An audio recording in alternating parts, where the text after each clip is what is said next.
cute. Welcome to DBL. That was a clip of Taylor Swift's song Fortnight from her new album, The Tortured Poets Department.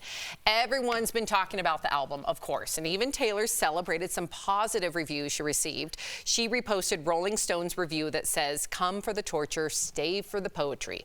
Taylor captioned the review with the song quote, "And that's the closest I've come to my heart exploding." And while she shared glowing reviews, one publication chose to make the reviewer anonymous for fear of Swifties coming after them. The lengthy review from Pace magazine says this is, quote, Swift's worst lyricism to date, including irredeemable and relentlessly cringe lines. Those are their words, not mine, Swifties. The magazine explained why no one is listed for the review, saying, quote, in 2019, when Pace reviewed Lover, the writer was sent threats of violence from readers who disagreed with the work. We care more about the safety of our staff than a name attached to an article. Where do we begin with this one? Tori, you have some factoids, I heard. Well, yes. Why don't we begin with that? Let's start with. Where'd you hear that from? A producer. Okay. All right. There's first. This is just to congratulate Taylor. It's the first album on Spotify to have over 300 million streams in one day. Wow. So this album, no matter whether you like it or not, is breaking records left and right. Now, I listened to the album, and I happen to be of the thought, Swifties, please bear with me, that she and producer Jack Antonoff, who she has worked with from Folklore and Evermore, over and over again, it's starting to sound a little blurred to me. They're all starting to sound very similar. That happens when you work with the same producer over and over again, right? Now, maybe it's a synth pop tortured album, and that's cool. It's just not my take, but I should be allowed to say it without fearing for my life. I mean, at some point, are you a fan or you a predator? I mean, at some point, journalists are now hiding more from fandoms than like terrorists at this point. So to not have to put your name on there for fear of violence, we got to take a strong look at who is in these fandoms and whether or not Taylor says, hey, stop it. I got to be in control of this, or else now it becomes a mob mentality and you've lost control. I think that's where we're at, though. Yeah. A little bit in society. Do you think a celebrity has the responsibility to communicate to their fandoms if they feel like that certain people are being threatened? I think she has kind of stepped up, right? She's told people, don't go after these guys. They're my exes. I'm in a better place now, looking inward. So I think she has done that. I just, real quickly, you know, it's hard to get two people to agree on one thing, let alone 300 million people. Right. You know what I mean? So it's impossible to make everybody happy all the time. But we live in this time where if you go against the grain, you somehow find some sort of notoriety by saying a bad thing about someone. Everyone's like, good job. Good job what? Right. We're not allowed to have a discussion about anything I can't anymore? review art.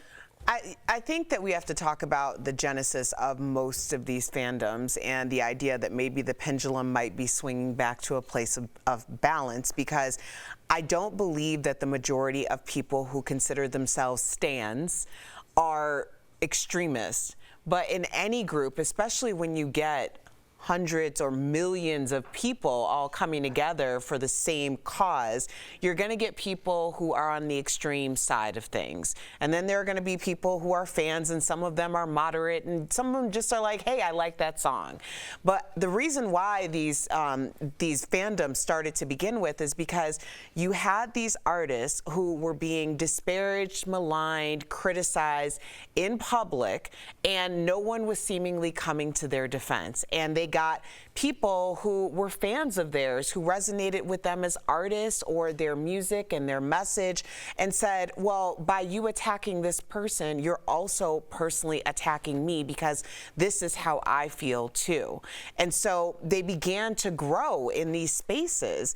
And I do think that it's very important, just like any other, whether we're talking about politics or we're talking about entertainment, people are going to enjoy something very specific, but not everyone is enjoying it to the same magnitude or feeling like they have to take action behind things just to be a fan. Yeah. I'm just concerned, and you've said this a million times, and I want you to elaborate on it, that people are going to be afraid to express their opinion because they're afraid of fandoms.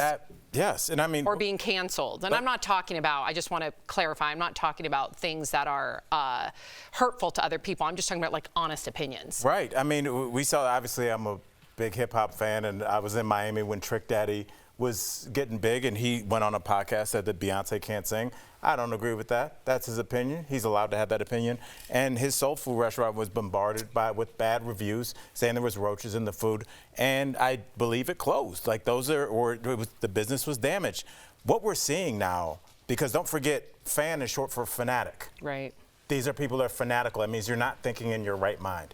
And what we're seeing is groupthink. We're saying if you don't like this, then you are not tall enough to ride this ride. So anybody that dissents is literally threatened with physical violence. And it's obviously not all the fans. It's not most of the fans. But out of 300 million, 2% is, I don't know, a couple thousand. I'm bad at math. But it's enough people where Rolling Stone felt the need to pay. Well, people are hiding their reviewers. So there must be pretty credible threats. Yeah. No, I agree. Okay. Whew, I wonder if you saw this. I did, and I got really happy. Victoria Beckham celebrated her 50th birthday on Saturday in London, along with the family. Many celebrities were in attendance, like Tom Cruise and Eva Longoria, but everyone is talking about a surprise reunion at the party. Watch.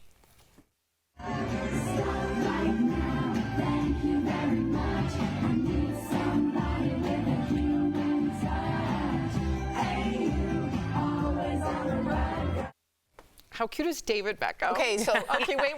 David Beckham going. captured that epic karaoke moment from the Spice Girls.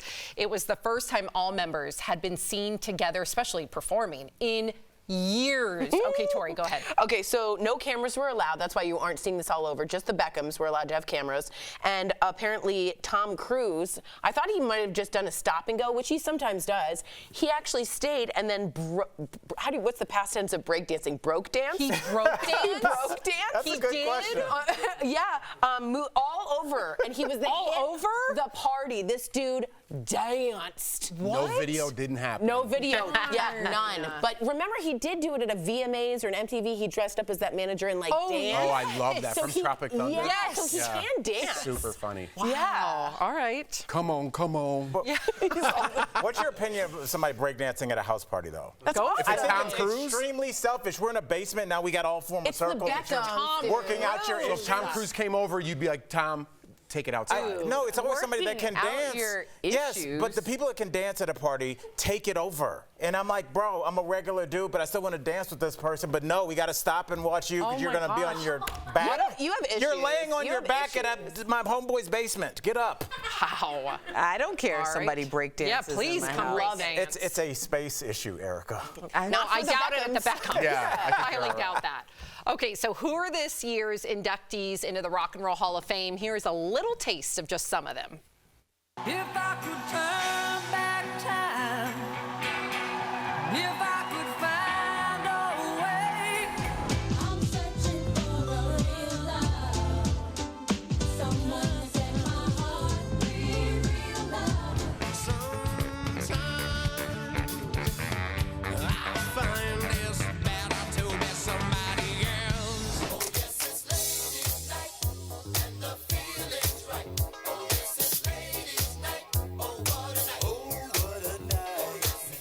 Yes, this year's class includes the iconic Cher and Mary J. Blige, also Dave Matthews Band and Kool and the Gang. Also on the list is rocker Ozzy Osbourne, who is 75 and has been performing for more than 50 years, and the rock band Foreigner, best known for I Want to Know What Love Is. Next, guitarist and singer Peter Frampton, who made the guitar talk box even more famous. And lastly, A Tribe Called Quest, a true pioneer in hip-hop music. Oh my gosh. So are you most excited about Tribe? Yes. A Tribe Called Quest? R.I.P. Phife Dawg. It must be said, back before even anything but rap videos existed. For me, a kid in Cleveland, I didn't really identify. I loved like NWA, but I didn't identify with that kind of lifestyle, and I wasn't a good-looking guy like LL. But Tribe Called Quest always seemed like relatable to me, and they talked about stuff that I got. And I remember being in the basement with a jump rope, like rapping, like I would rap Fife's parts in the basement, like with getting ready. It's incredible. Yeah, I still, they can still call me. I'm ready. And then who are the nominees, Tori, that did not get inducted? A big one is Sinead O'Connor, which we have to talk about. Now, I don't know if they were inducted before she passed. I'm not quite sure on that. Okay. Sade was also not invited. Mariah Carey was not invited. Lenny Kravitz, not. But they were nominated or not? They were nominated, not inducted. Excuse me. Correct. Okay. So it takes a lot to be inducted. You have to have a album come out within a commercial album within the last 25 years. And for instance, like Black Sabbath has been in it, but that's why Ozzy himself hasn't. So certain things like that also make it into So that. have the Eurythmics been in it and not? Oh, I'm thinking of Annie Lennox. Sorry. Right. So I was thinking Sinead O'Connor. I can't believe she has not been in it. Right. But eventually she will. That's my Yeah. problem. Like, everybody you know will eventually be in there. Like sports teams, you got to wait for that great player to come along and then you retire his jersey. This, they allow certain, in 20 years, every band we grew up with is going to be in there. The good ones. So when does it, like, lose its You got to be thing? selective. Got to be Selective? selective.